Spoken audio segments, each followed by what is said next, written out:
Welcome to Manuscript, the art history show that lets us waffle on about whatever we like, really. Brought to you by our bookstore, Got Enough Books. Okay, so this week we're going to have a quick chat about Ruth Asawa, the artist who could take a roll of wire and make it into incredible sculpture.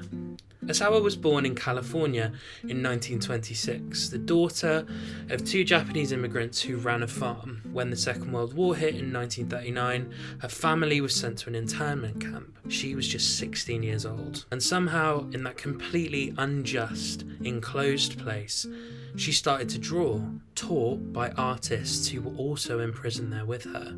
After the war, she went to Black Mountain College, an amazing, wild, experimental art school where you might just bump into Joseph Albers or Buckminster Fuller. It's where Ruth really learned to see form differently, to think of materials kind of like language. But the big turning point came when she went to Mexico and saw people weaving baskets from reeds. She came home really obsessed with this idea, but instead of using reeds, she used industrial wire. She started looping and knotting and twisting them, but making these beautiful hanging sculptures that kind of look like bubbles or seed pods, completely open and transparent.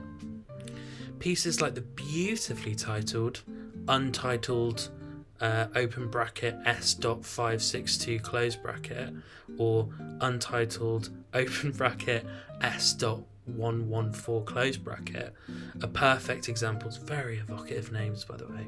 Organic shapes suspended in space, where inside and outside kind of flow into each other. She called them drawings in space, and once you've seen one, you get it. They feel like sketches that you can just walk around.